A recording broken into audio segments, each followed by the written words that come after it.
ар бир районубузда ушундай өтө оорукчан биздин жарандарыбыз көп да. Анан мамлекет тарабынан өтө аз мындай жардам берилип атат да. Мен сунуш кылат элем да, бюджеттен ар бир районго өнүктүрүүгө 30 миллион акча бөлүнүп атат да, Алмаз Кушбекович да. Ошол жерге бир жобого киргизип койсоңуздар дейм да, 1 миллионго чейин ушундай майып балдар бар, өтө оор, акыбалы өтө начар, муктаж болгон үй бүлөлөргө 1 миллион сомго чейин акча каражатын бөлүү тарабы. Бул маселени башкача чечсек болот, анткени бул фонд развития дейт да, аныч.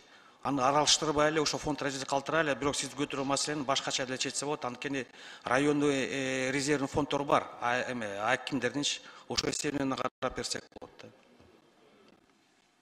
Резервдик фонддон турабы? Өнүктүрүү фондуна киргизсек болбойт.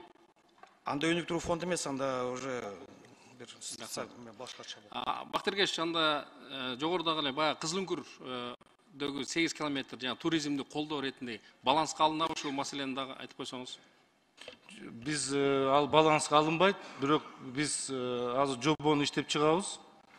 Ошол айыл өкмөт, эгерде ушул жол болобу, канал болобу, же башка болобу, эгерде биз ушуну жасасак, эгерде ушу дотациядан чыкса, ушунун негизинде, анда ушуну карайлык да.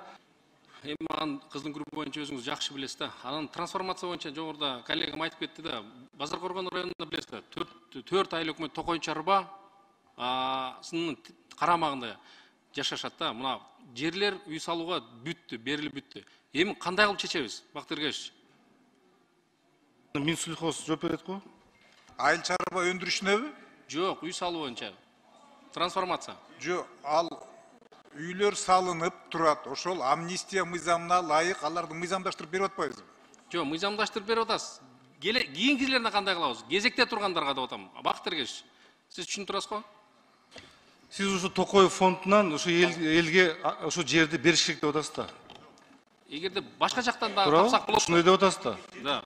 Ушу мен туура түшүндүмбү? Токой фондунан эмес, башка жактан дагы жылдырсак болот да. Райондун башка жерлеринде дагы бар жерлер. Кандай кылып чечебиз деп атам да.